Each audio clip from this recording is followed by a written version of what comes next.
ಇನ್ನು ಮದ್ದೂರು ವಿಚಾರ ಈಗ ರಾಜಕೀಯವಾಗೂ ಕೂಡ ತಿರುವನ್ನ ಪಡೆದುಕೊಳ್ತಾ ಇದೆ. ಪ್ರಮುಖವಾಗಿ ವಿಪಕ್ಷ ಬಿಜೆಪಿ ಇದೇ ವಿಚಾರವನ್ನ ಸರ್ಕಾರದ ವಿರುದ್ಧ ಅಸ್ತ್ರವಾಗಿ ಬಳಸ್ತಾ ಇದೆ. ಇವತ್ತು ಬಿಜೆಪಿಯ ಸಾಲು ನಾಯಕರು ವಿಜೇಂದ್ರ ಆದಿಯಾಗಿ ಆರ್ ಅಶೋಕ್, ಅಶ್ವಥ್ ನಾರಾಯಣ್ ಸೇರಿದಂತೆ ಸಾಲು ನಾಯಕರು ನೇರ ನುಡಿಗಳಲ್ಲೇ ಸರ್ಕಾರದ ವಿರುದ್ಧ ಹರಿಯಾಯ್ತಾ ಇದ್ದಾರೆ.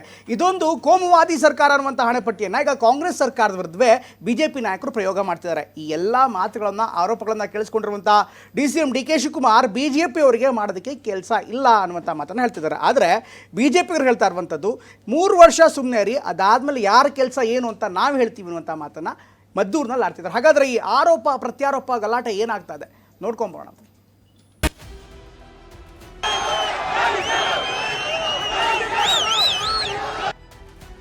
ಈ ಸರ್ಕಾರ ಸತ್ತಿದ್ಯಾ? ಶಾಸಕ ಅಶ್ವಥ್ ರೋಷಾವೇಶ. ಸರ್ಕಾರ ಬದುಕಿದ್ಯಾ ಇಲ್ಲೋ ಸತ್ತಿದ್ಯಾ? ಸರ್ಕಾರ ಬದುಕಿದ್ರೆ ತೋರಿಸಿ, ಅವ್ರ ಮೇಲೆ ಗುಂಡಾ ಕೇಸ್ ಹಾಕಿ ತೋರಿಸಿ. ಮಂಡ್ಯದಲ್ಲಿ ಬಿಜೆಪಿ MLC CT ರವಿ ಆಕ್ರೋಶದ ಮಾತು. ನಾವಿಲ್ಲೇ ಹುಟ್ಟುಗಾರರು, ನಮಗೆ ತೊಡೆ ತಟ್ಟ ಕೆಲಸ ಮಾಡಬೇಡಿ, ತೊಡೆನೂ ಮುರಿತೀವಿ, ತಲೆನೂ ತೆಗಿತೇವೆ.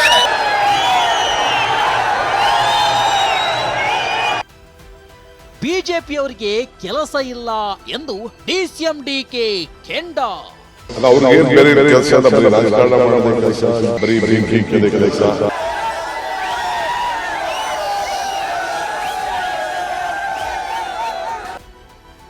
ಮದ್ದೂರು ಗಲಾಟೆ ವಿಚಾರದಲ್ಲಿ ಸರ್ಕಾರದ ನಡೆಯನ್ನೇ ಖಂಡಿಸಿದ ಶಾಸಕ ಅಶ್ವಥ್ ನಾರಾಯಣ್ ಈ ಸರ್ಕಾರ ಬದುಕಿದ್ಯಾ ಸತ್ತಿದ್ಯಾ ಅಂತ ಆಕ್ರೋಶ ಹೊರಹಾಕಿದ್ರು.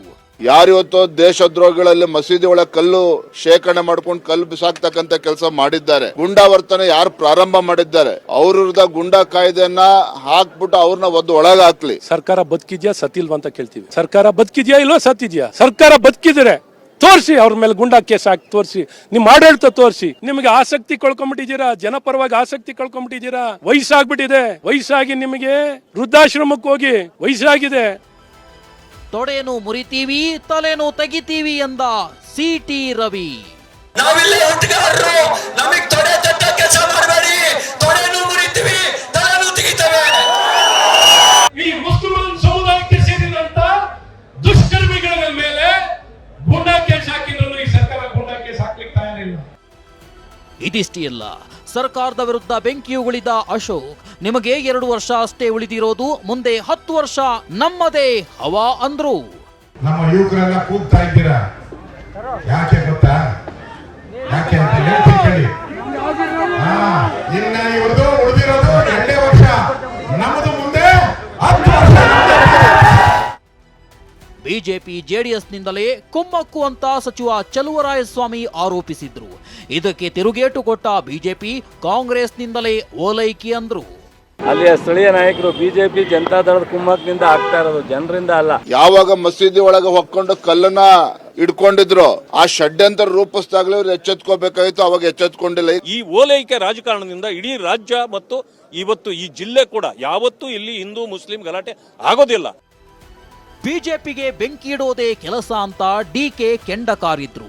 ಇದಕ್ಕೆ ಗರಂ ಆದ ಆರ್ ಅಶೋಕ್, ಇಷ್ಟು ದಿನ ನೀವು ಕೆಲಸ ಇಲ್ಲದೆ ರೆಸ್ಟ್ ನಲ್ಲಿದ್ರಿ, ಮುಂದೆ ನಾವೇ ಅಧಿಕಾರಕ್ಕೆ ಬರ್ತೀವಿ ಅಂದ್ರು. ಅಲ್ಲ, ಅವ್ರಿಗೇನು ಬೇರೆ ಕೆಲಸ ಇಲ್ಲ, ಬರೀ ರಾಜಕಾರಣ ಮಾಡೋದೇ ಕೆಲಸ, ಜನ ಭಾಗ ಮಾಡೋದೇ ಬೇಡ ಕೆಲಸ, ಬರೀ ಬೆಂಕಿ ಇಕ್ಕದೇ ಕೆಲಸ. ಅವ್ರಿಗೆ ಕೆಲಸ ಇಲ್ದಿರ ಅವ್ರ 5 ವರ್ಷ ಇದ್ರಲ್ಲ ರೆಸ್ಟ್ ಆಗಿ, ಇನ್ನಿರೋದು ಅವ್ರದ್ದು ಇನ್ನು 2 ವರ್ಷ. ಮುಗ್ದಿದೆ, ಅಧಿಕಾರ ಎಲ್ಲ ಮುಗ್ದಿದೆ, ಇನ್ನು 2 ವರ್ಷ ಏನೇನ್ ಮಾತಾಡ್ತಿರೋ ಮಾತಾಡಿ. 2 ವರ್ಷ ಆದ್ಮೇಲೆ ಬಿಜೆಪಿ ಸರ್ಕಾರ ಬರ್ತೈತಲ್ಲ, ಅವಾಗ ಕೆಲಸ ಕೊಡ್ತೀರಿ ಎಲ್ಲ ನಿಮ್ಗೆ. CM DCMಗೆ ಹಿಂದೂಗಳ ಮೇಲೆ ನಂಬಿಕೆಯೇ ಇಲ್ಲ ಅಂತ MLC CT ರವಿ ಕೆಂಡ ಕಾರಿದ್ರು. ಇಸ್ಲಾಂ ಮಾನಸಿಕತೆ ಅದು ಇಂಟಾಲರೆನ್ಸ್ನೇ ಒಡಲೊಳಗೆ ಇಟ್ಕೊಂಡಿರೋದು. ಕೋ ಎಕ್ಸಿಸ್ಟೆನ್ಸಿಗೆ, ಸಹಬಾಳ್ವೆಗೆ ಅಲ್ಲಿ ಜಾಗನೇ ಇಲ್ಲ. ಇದನ್ನ ಡಾಕ್ಟರ್ BR ಅಂಬೇಡ್ಕರ್ ಅವರು ಥಾಟ್ಸ್ ಆಫ್ ಪಾಕಿಸ್ತಾನದಲ್ಲಿ ವಿವರವಾಗಿ ಬರೆದಿದ್ದಾರೆ. ನಾನು ಅದನ್ನ 10 ಬಾರಿ ಹೇಳಿದ್ದೀನಿ, ನೀವು ಬೇಕಾದ್ರೆ ಸ್ಟಡಿ ಮಾಡಿ.